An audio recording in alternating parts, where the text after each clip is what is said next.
Hello everyone. It is January 9th and I still have my Christmas decorations up. A lot has happened, okay? I have only posted like 2 or 3 videos so far, and that was in November or December of last year. I say that like it was a long time ago. It was literally 9 days ago. But a lot of shit has happened. I have a black eye. It is mostly gone away now. That is part of the thing that happened.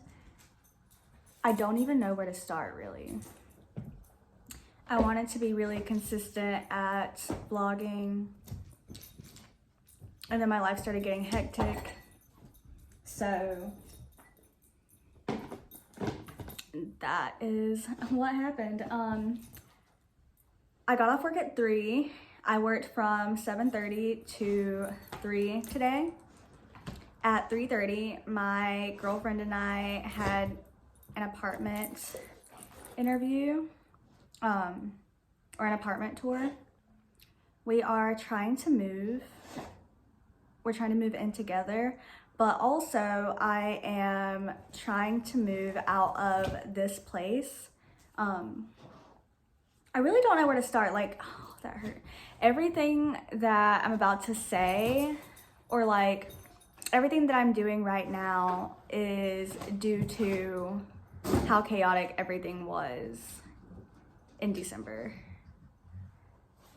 I'm about to roll a blunt, and while I do that, I will go ahead and tell the story. Okay. Let's start on my birthday, which was December 1st. I actually was supposed to post a vlog, like a birthday vlog. I don't know if I did post that one. But after that, if I did post that one, if not, I might post it before this one and just caption it like late vlog, December recap, whatever.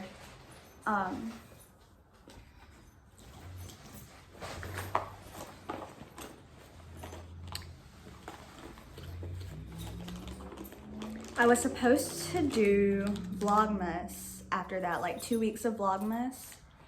And I did like 2 or 3 days, and then that's when things started getting chaotic again.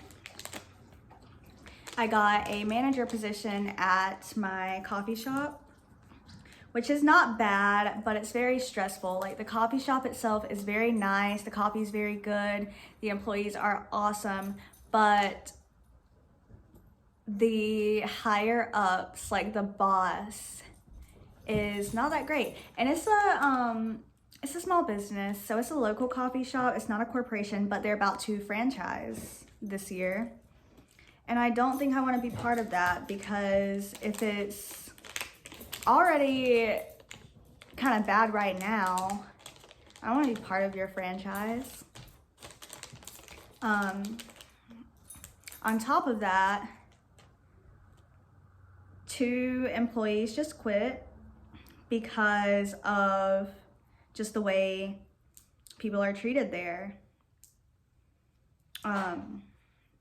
Which I'll get into that more, because that kind of feeds into this black eye. I don't even know if you can see it really because it's dark in here, but yeah. So, Christmas. No, birthday. For my birthday, like I said, I think I already posted that, but we went out to eat. I smoked with my friends. We played board games. It was a very chill birthday. And then I got the manager position. Next comes the week of Christmas. So it's not that bad so far, I don't think, from what I recall. But then my brother's friend, oh wait, hold on, my girlfriend just texted me. Okay. So my brother, one sec. So my brother and his friends,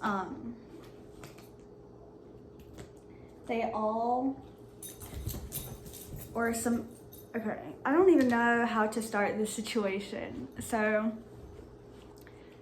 my brother has some friends who lived in this apartment together, and one of the guys was kind of staying there illegally. He was homeless and lived in Florida, and his friend, I don't know, I'm gonna like make up names for these people so that you can follow the story. So there's my brother, Jay, and Elizabeth. Those are fake names, okay? But my brother, Jay, and Elizabeth. Jay was living in Florida and he was homeless, and Elizabeth was his friend who lived here in North Carolina. And she told him to move up here and live with her or live with them or whatever. So he does that, and he's kind of just camping out illegally in an apartment. Eventually, Elizabeth moves, and the only person in the apartment is, these are student apartments, so like the way they work here is each room has a separate lease. It's a 4-bed, 4-bath, but each room has a separate lease.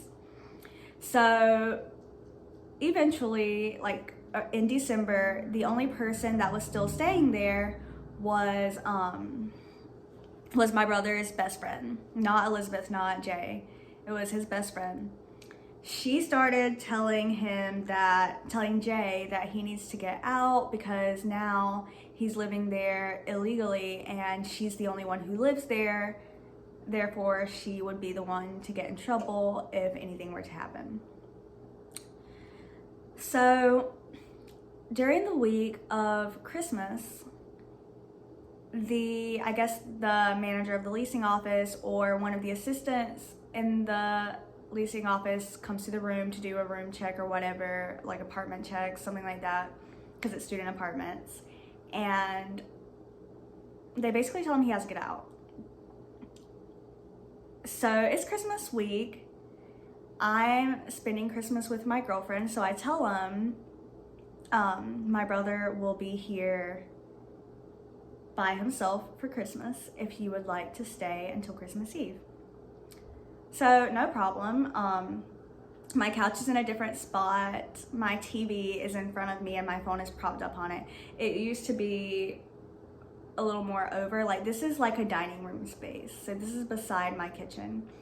We moved this over so that he could play his Xbox because where my TV was set up at the time, there wasn't really any room to set it up because of the things that I had over there.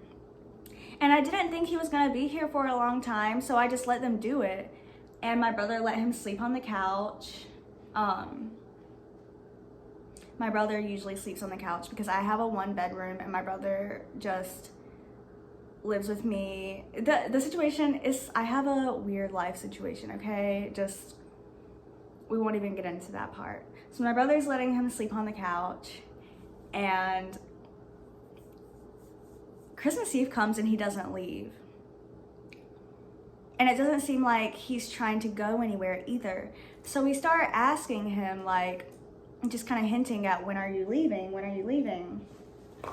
And he always would say, like, I'm looking for a place, I'm looking for a job, whatever. But then, we find out that he's been going around telling Elizabeth that I said that he could stay here until August. It's December. I live in a 1-bedroom with my brother, and my girlfriend was about to move in, okay? So I don't know what he thought that was or why he thought he was gonna do that. And I didn't find out until I was sitting here with him and he just made the comment to me, yeah, I really want to move here. It's available in August, blah, blah, blah. Don't bother him. My dog likes to chase my cat. But, so yeah, that's not happening. So the next 2 to 3 days were basically spent trying to get him out of my apartment. And he just would not. Like, every day he would just say, tomorrow, tomorrow, tomorrow. Every other day, tomorrow, tomorrow, tomorrow. Eventually, this was New Year's Eve. So he had been there from Christmas Day or like Christmas Eve to New Year's Eve at this point. And this is where it gets crazy. So, first of all, let me tell you some of this. First of all, he thought I was gonna provide him all of his transportation, all of his food, things like that. He had no money at all, and just thought I was gonna provide for him. He was basically trying to be my new brother, honestly. Speaking of brother, that's what this gets into. So it's New Year's Eve day, and I wake up, I'm getting ready for work. I can't find my vape, so I wake up my brother to get my vape from him. So I wake him up, I ask if he has my vape. It's in his pocket, so I get it. Try to hit it, it's dead. So I was like, you didn't charge the vape. And he's like, well, he actually didn't have a response to that. But he was like, yeah, and also your car's out of gas, but I left $20 on the counter so that you can go to the gas station. And I was basically like, well, I don't have time to go to the gas station now. I wish you would have told me. And the reason this is because he took my car out New Year's Eve night to take someone home or do something. And so I walked back to the bathroom to finish getting ready, and I was like, well, if you didn't put gas in my car, you could have at least charged my vape. And that set him off to no extent, to the point where he was yelling. He was getting very angry and upset. Like, he just kept yelling. And finally he was like, I'm never gonna do anything for you again. And I was like, okay, that's fine. I'm never gonna do anything for you again either. But I hope you know that that means like you live here. You live in my apartment that I pay for, and I buy your food. So for me to not do anything for you means that you would not have that. So he was like, I don't care, I don't need you. So I was like, if you don't need me, get out. Like, get out of my apartment, stop being disrespectful to me, because at this point he was yelling. And I'm just in the bathroom like, it's not a big deal, it's not that deep, it's not that deep. I just keep repeating that over and over. And while I'm repeating that, he's like, no, you're the one mad, you're the one mad, I'm not mad. Like, he's like screaming.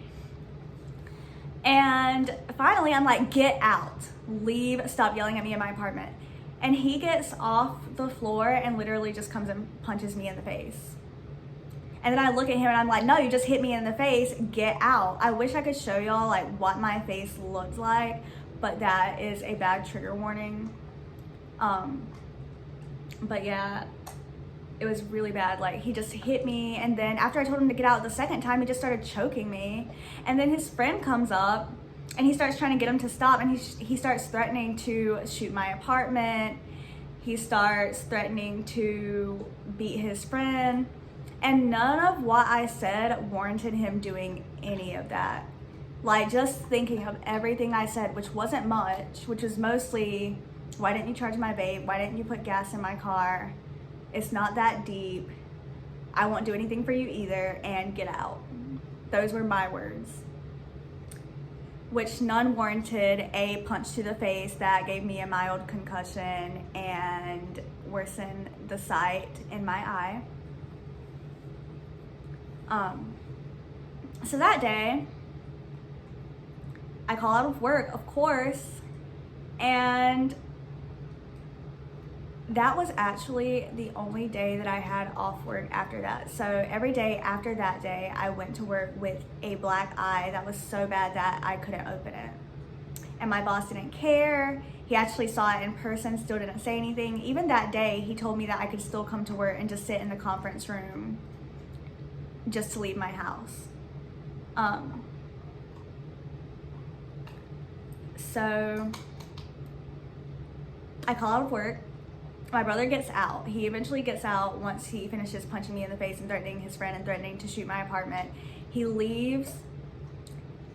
Oh, also, during this time, I tried to call the cops and he grabbed my phone and then threw it. But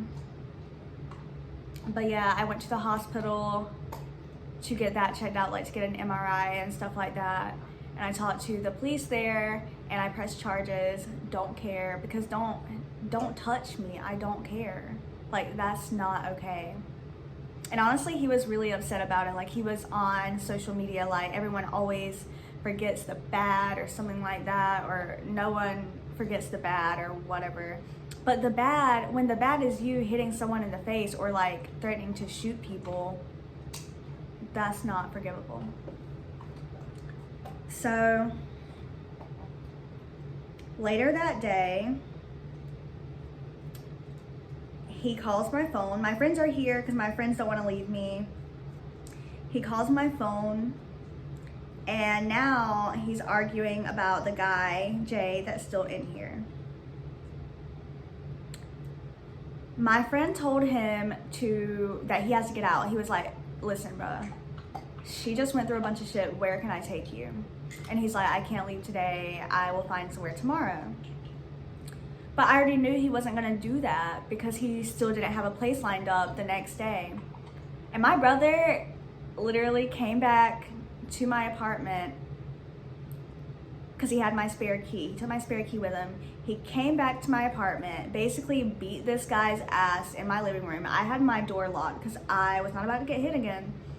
He walks in here, beats the guy's ass, kicks him out, and he did get out.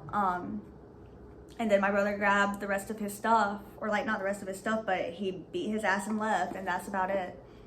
The guy stood outside. I opened the door for him once my brother was gone, but he didn't come back inside. He called the cops, and he basically pressed charges again. But ever since that day, Jay has been gone. That's a relief. My brother has been gone, but has still been talking to me, asking me for money, doing things like that. I am simply coping. I feel not unsafe in this apartment, but I feel like this apartment isn't mine anymore. I don't really like to look at the things in it. Everything feels like it's like all of my items, everything that belongs to me feels like it's just photoshopped into a room. Opening my pantry and seeing the food that I bought them before they left, it makes me anxious. Cooking in here makes me anxious. Taking a shower in here makes me anxious.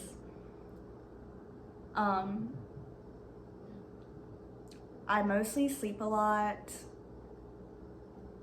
Today is one of the first days that I've actually felt like vlogging in general, or just sitting up, or just talking. My headaches were really bad, but today they're not that bad. I'm mostly just stressed.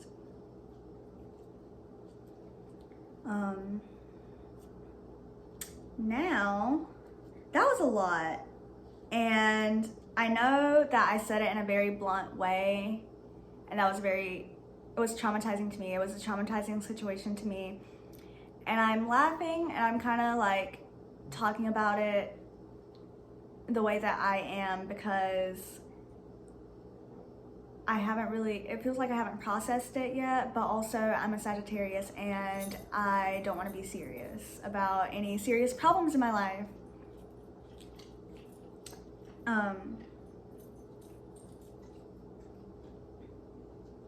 Other than that, New Year's was awful. I spent it alone.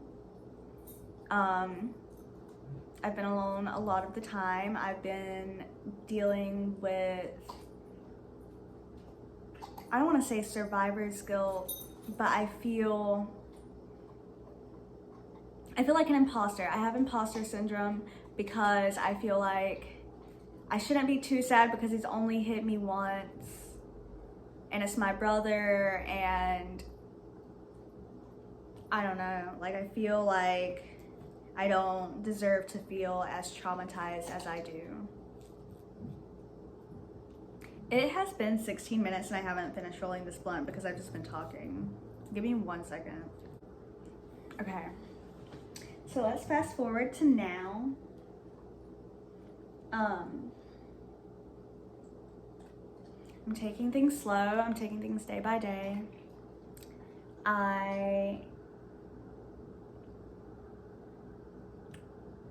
I've been struggling because I have work every day. I really haven't. I've had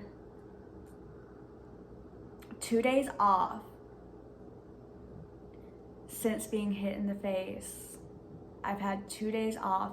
One day was because it was the day of. The other day it was because I just always have Mondays off.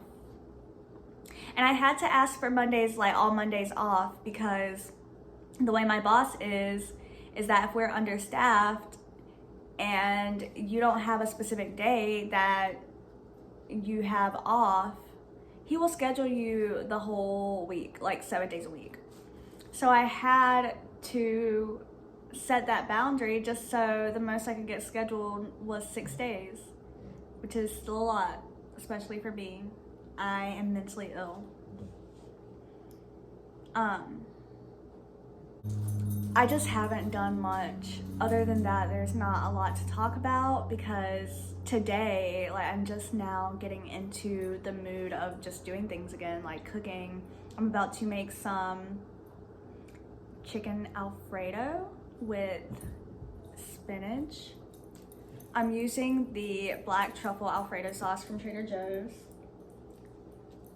and some fettuccine noodles from Trader Joe's. Actually, I'm gonna use the like spiral noodles. What are those called? The rotini? Is that what it? I might be wrong. So I'm gonna do that, and I'm gonna smoke.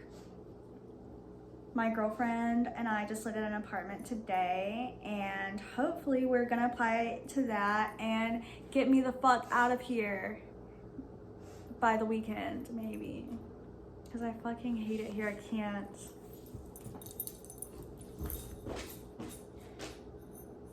So those are my updates. I am hoping to vlog a lot more consistently after this.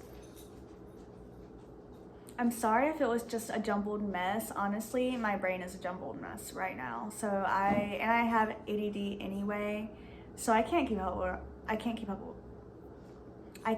up with what I'm talking about. So yeah. Anyway, I hope you enjoyed me rambling about my traumatic events, and I hope everyone has a great day or afternoon or night whenever you're watching this.